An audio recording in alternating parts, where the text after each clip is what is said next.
this is Chipmunk doing another reaction.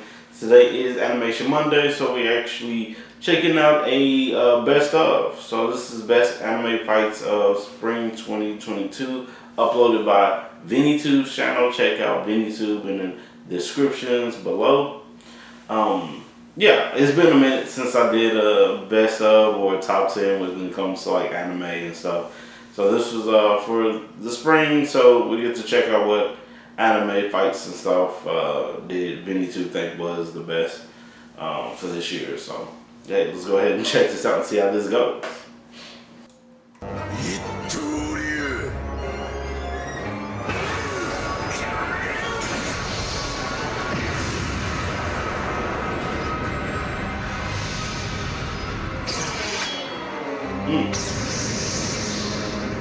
Spring 2022 is over, and there's one thing I noticed about the season. Not exactly a late realization, but something that didn't come up immediately. This season, albeit strong, features a lot of rom-coms, comedies, and mystery shows. Check out the top shows in the seasonal charts, the ones that everyone's talking about. We have expected hits like Spy Family, Kaguya, and Shikimori, as well as unexpected sleeper hits like Kong Ming. Overall, not a lot of action anime, and even perennial favorite Shield Hero seems to have its first season momentum staggered. But what about my seasonal fights videos? Sure, Spy Family has some action, but you know that's not what we're here to talk about, right? Well, don't even worry. Even in this season that doesn't seem to have a lot of fighting, I managed to find some battles that will get your heart racing and that adrenaline flowing. So let's get to it. The top 10 fights of the spring 2022 season. Here we go. How about a chill fight to start the list? Here's Ark versus Basilisk. Skeleton Knight in another world. Okay. Skeleton Knight in Another World may not have become a mainstream hit this season, but it's a refreshing change of pace. People have jokingly called it the light mode Ainz show, and it's easy to see why. To easily establish the contrast of this show from other series isekais, we have this early fight against the Basilisk. If you were to ask me, I like how the fight maintained the air of tension despite there being a light-hearted backdrop to it. Whereas most isekai heroes would have dispatched this random monster in a showcase of power, Ark struggles a bit against it. Fumbles would be a better word for it, I suppose, as there's really that aura of awkwardness beyond the display of wits and bravery. This fight does what it needs to do. Establish Skeleton Knight in Another World's overall tone and appeal as a more wholesome and light-hearted isekai adventure. Light-hearted. If you're up for a more serious adventure in Fantasyland, here's I'm Quitting Heroing.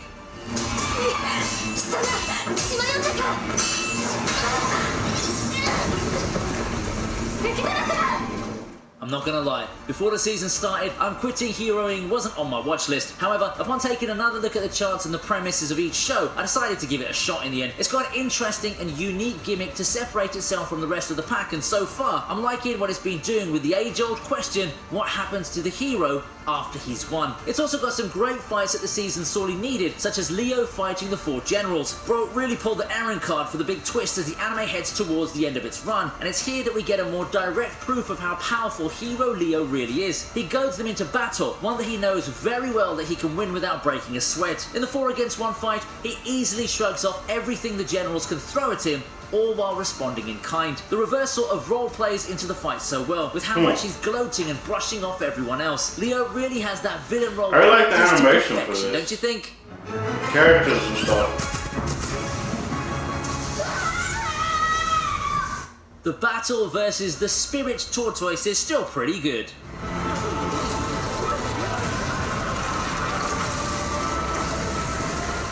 I said still pretty good because, honestly speaking, there's quite some changed content in this fight that could have made it better. Shield Hero's second season is still something that I did have fun with. Unfortunately, I guess it's about time for it to get hit with the classic light novel adaptation disease of cut or modified content. Guess that's why the series seems to have fallen off since the glory days of, well, just a few years ago. Still, the Spirit Tortoise fight is exciting and enjoyable as its own anime segment. The voice acting, the production size of it, like the visuals and music, are all on par for what you'd want, and they really did play up the threat of this big boss by showing its power and how it and the monsters mowed down armies at the end. We also get some cool new skills from Raftalia and the gang, but it just needed more build up. It's a good fight, but I really hope you can check out the manga or the novels for this one. The anime does try its best, but I feel there's still just something lost in terms of the sheer magnitude of the fight. Still, if you're up for some intense action that will get you hyped in the same way boss raids do, then this is a nice representation of that.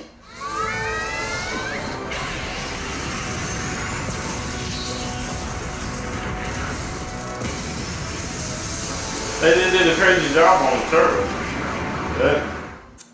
Fine versus Kubo is a simple fight that's enjoyable.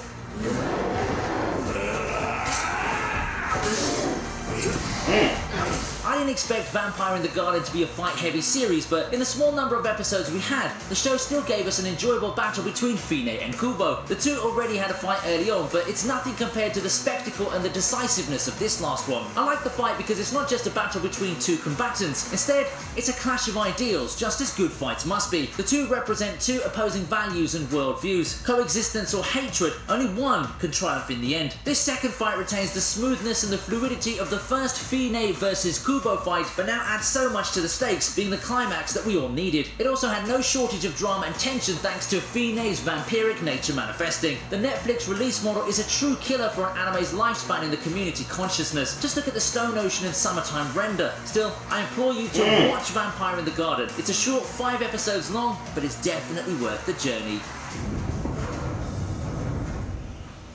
It's not that long, I'll check it out. Hibiki and Uta versus Undertakers is one of Bubble's top highlights. I didn't really gravitate towards the Bubble like that. I had watched it on Netflix.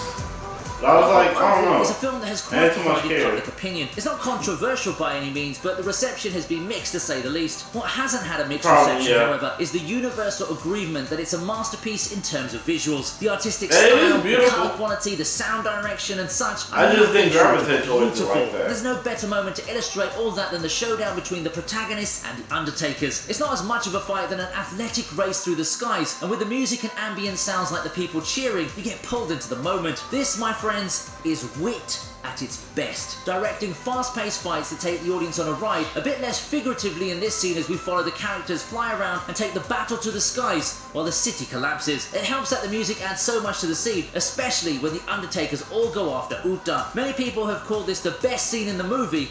I certainly agree, which is why I placed it so late in this fight list.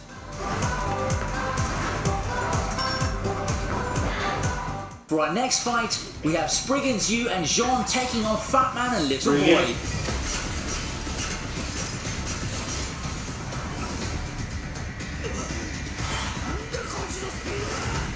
When I saw what Spriggan was all about, I knew we'd have something like this coming. I'm talking about a frantic, high-tension fight that pits the two operatives against some of the fiercest foes possible. I know it's going to be one of those thriller action anime, but to have enemies that employ some of the craziest attacks that newcomers could think come out of the left field, this is the wild action that we came here for. Like the pace and the intensity of the fight was really well conveyed with how the animators decided to do this scene. I mean, it's quite a mess in a good way, but also not to the point where you don't understand what's happening. The camera work is also great in emphasising the impact of the moves, especially the finishes. Spriggan might have felt a tad bit condensed given that it's just 6 episodes, but in terms of fight choreography and animation, this one has it all. I like short anime, so it'll probably be something I'll have to check out. And lastly, we have everyone versus Kaido and Big Mom.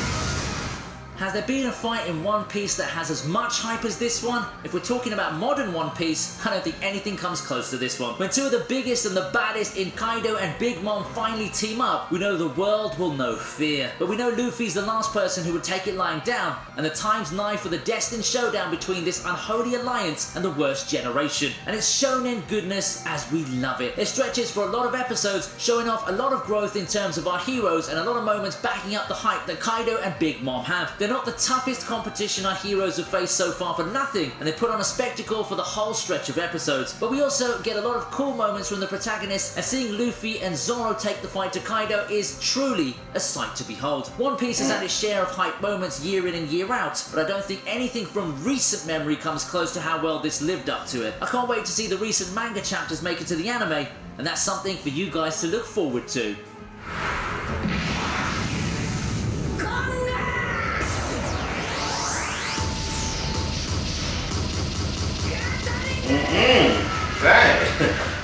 And alright, so yep, that was Vinny 2's best anime fights of spring 2022. Yeah, I think 2022, I don't know, has some interesting animes.